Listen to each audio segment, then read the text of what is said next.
하나님 말씀 요한계시록 1장 1절로 6절까지 말씀 보겠습니다.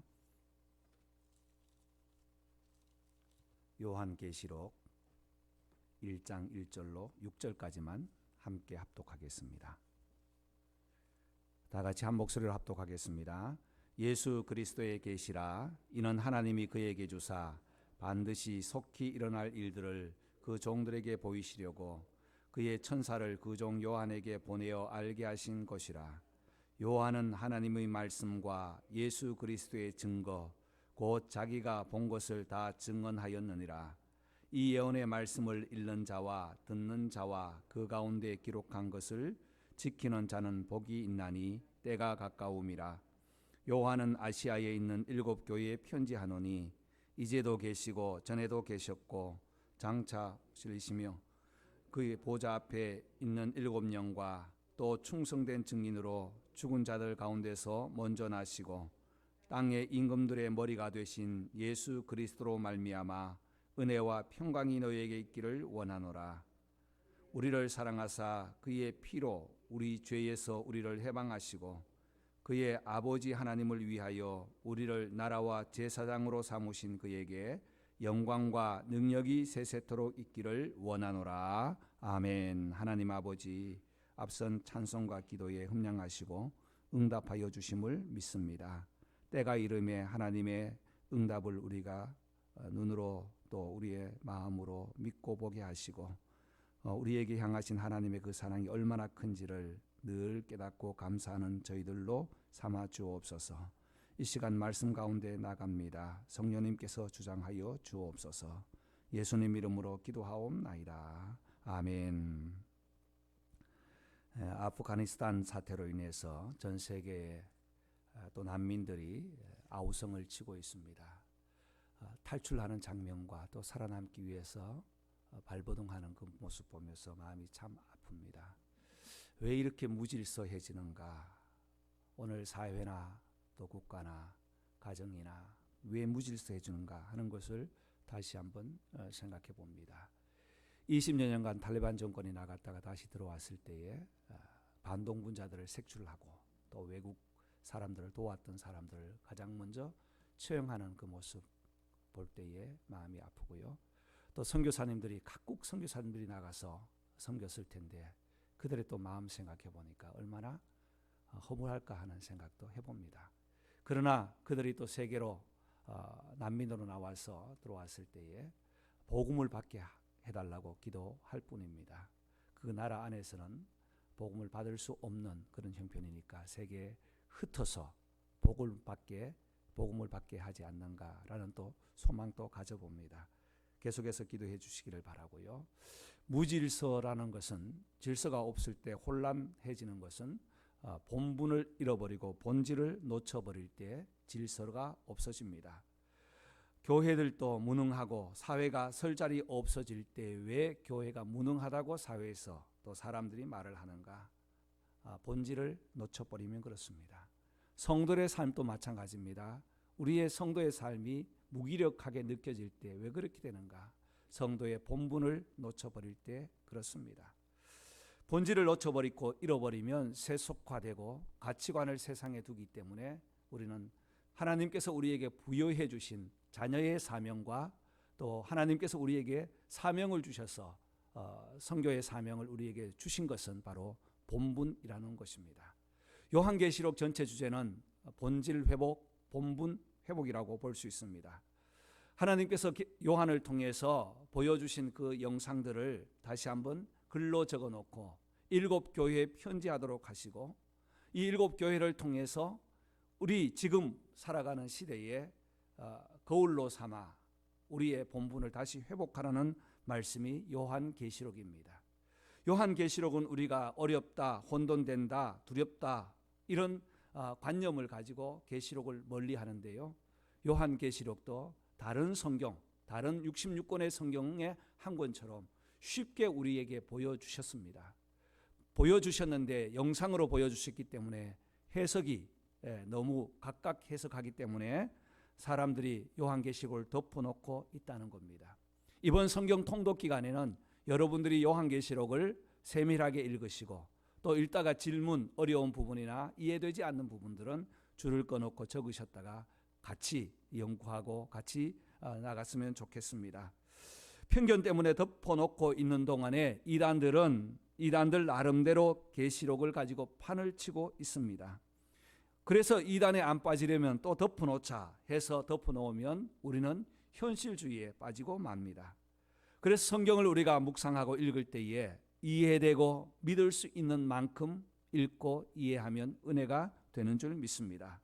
오늘 요한계시록 이 교회에 향한 하나님의 경고와 축복과 위로의 말씀이 있는데, 특별히 1장 서론 부분에는 왜 이 말씀을 기록했는지 그 말씀을 우리에게 잘 말씀하고 있습니다. 먼저 성도의 본분은 예수 그리스도가 우리의 생명이라는 것입니다.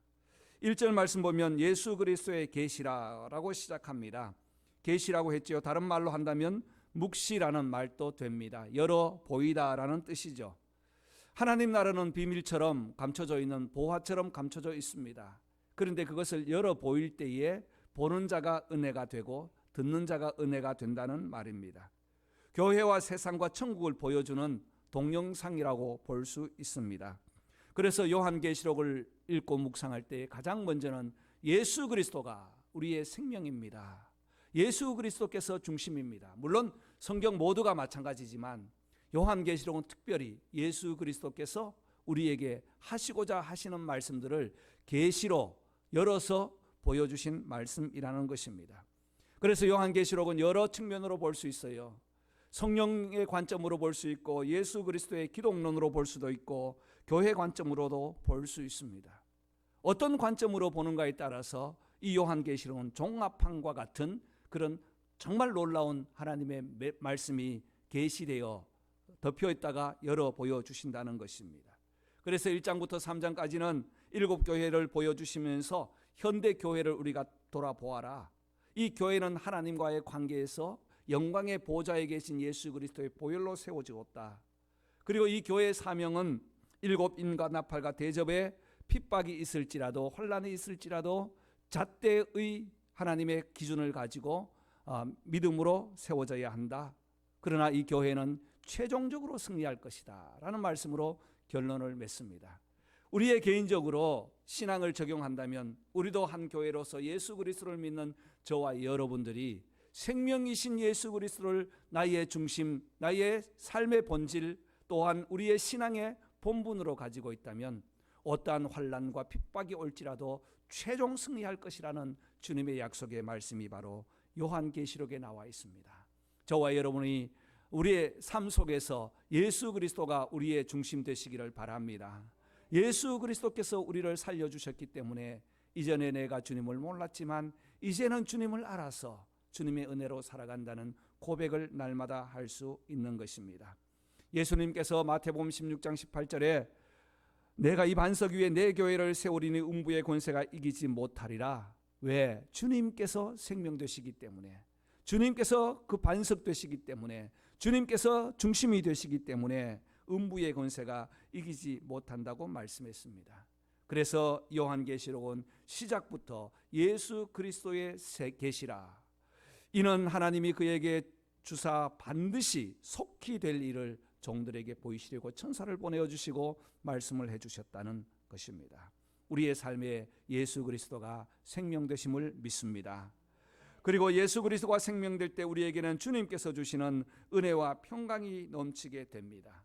공동체적인 은혜 속에 개인적인 만남으로 하나님께서 은혜를 주실 때에 오늘 2절과 3절 말씀 보시면 은혜와 평강이 있기를 원하노라 라고 말씀하고 있습니다.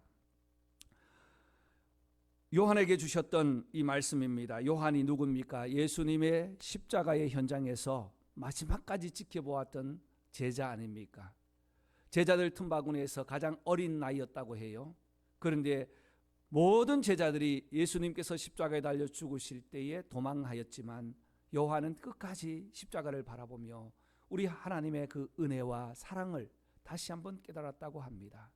그래서 요한서를 쭉 읽어보면 사랑을 빼버리면 아무것도 통하지 않는, 사랑이 바로 중심이 되어서 예수 그리스도의 은혜와 평강을 선포하는 것이 요한이 쓴 편지입니다. 요한이 목회를 하고 요한의 제자였던 노예 출신 폴리갑이라는 제자는 트라이안 황제 때의 핍박기에 얼마나 심했던지 참수형과 화형과 기름 가마에 던져지는 옆에 동료들을 보면서 마지막 그에게 기회를 줍니다. 한 번만 예수님을 모른다고 한다면 살려주겠다. 그러나 그는 평생 동안 86년 동안 주님은 한 번도 나를 외면하지 않으셨는데 나도 그렇게 할 수 없습니다 라고 고백을 하면서 화형을 당했다고 합니다.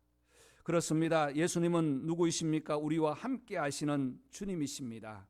4절 말씀 보면 예수님의 존재는 이제도 계시고 전에도 계셨고 장차 오실 7영과 함께 하시는 우리 주님, 그분이 우리에게 은혜와 평강을 주실 줄 믿습니다. 오늘도 우리의 삶 속에서 은혜와 평강을 잃어버리고 놓쳐버리고 살아가고 있습니까? 염려 가운데 있습니까? 우리 주님, 생명 되신 주님 주시는 은혜와 평강을 다시 한번 회복하는 축복이 있기를 주의 이름으로 소망합니다. 두 번째, 우리에게 주신 하나님의 본분은 말씀이 중심이 되어야 한다는 것이에요. 2절 말씀에 요한은 하나님의 말씀과 예수 그리스도의 증거를 다 증언하였다고 했습니다. 3절에는 예언의 말씀을 읽는 자와 듣는 자와 그 예언의 말씀을 지키는 자들이 복이 있다고 합니다.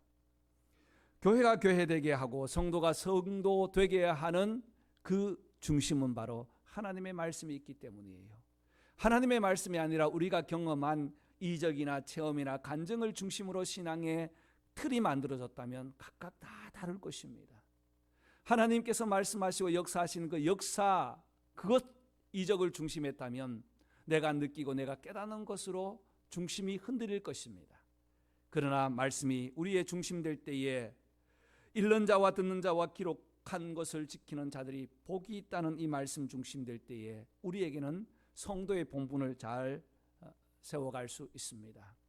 창세기도 보면 창세기 12장 1절에 아브라함은 하나님의 말씀을 듣고 갈대아 우르 고향 친척 아비 집을 떠났습니다. 무엇을 듣고? 말씀을 듣고 또 나라는 말씀을 듣고 떠났던 것입니다.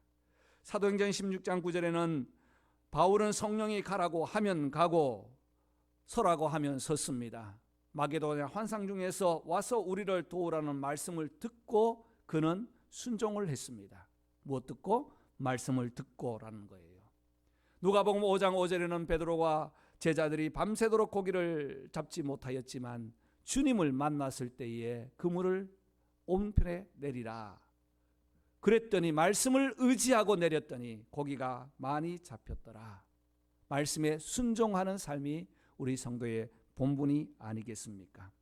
요한이 누굽니까? 9절 말씀에 보면 나 요한은 너희 형제요 예수의 환난과 나라와 참음에 동참한 자요 하나님의 말씀과 예수를 증언함으로 patmos섬에 있더니 라고 자신을 소개합니다.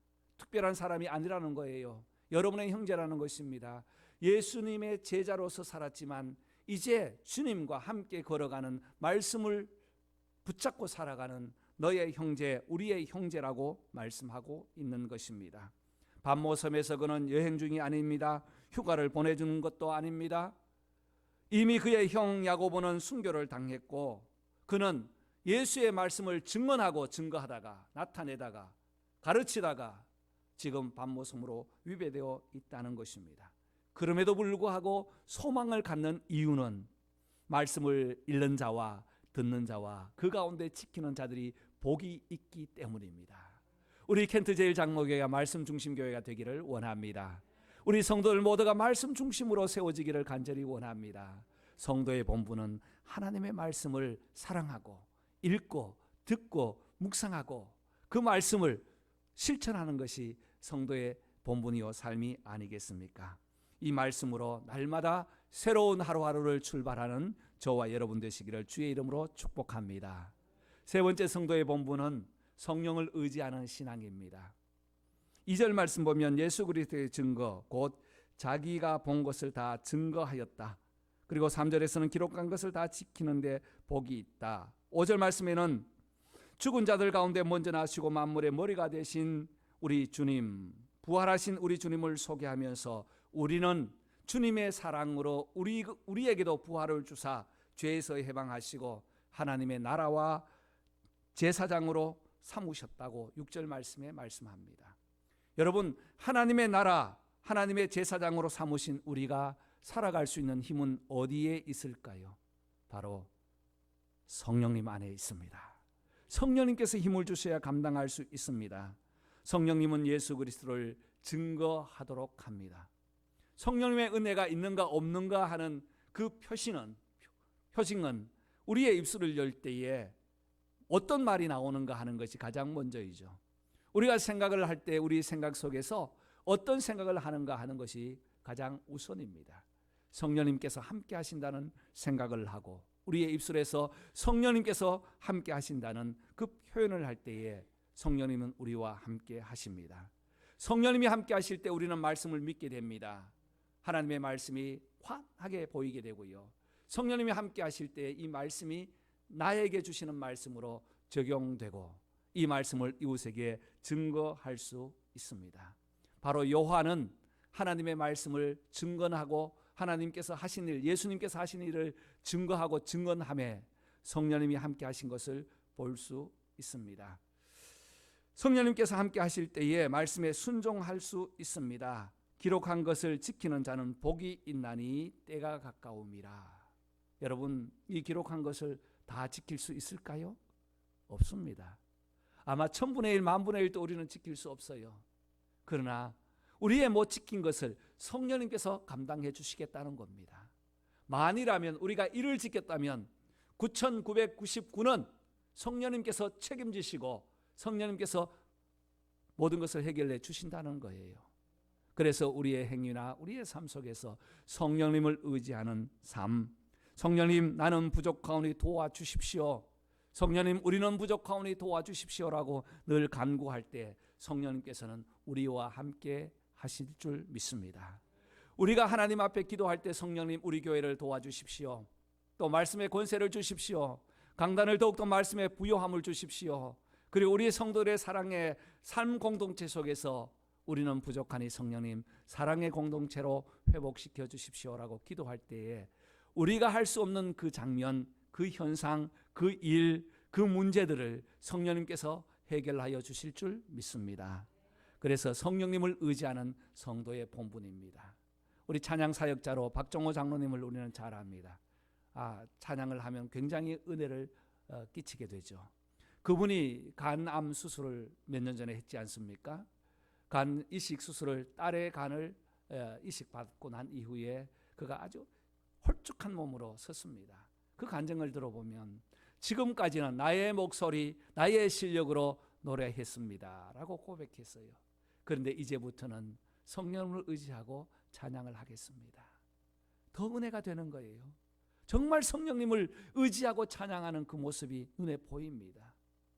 나의 실력이 아니라 성령님을 의지하고 찬양할 때에 그 찬양을 듣는 자들이, 또 찬양을 부르는 장로님이 더욱 큰 은혜가 된다는 것입니다.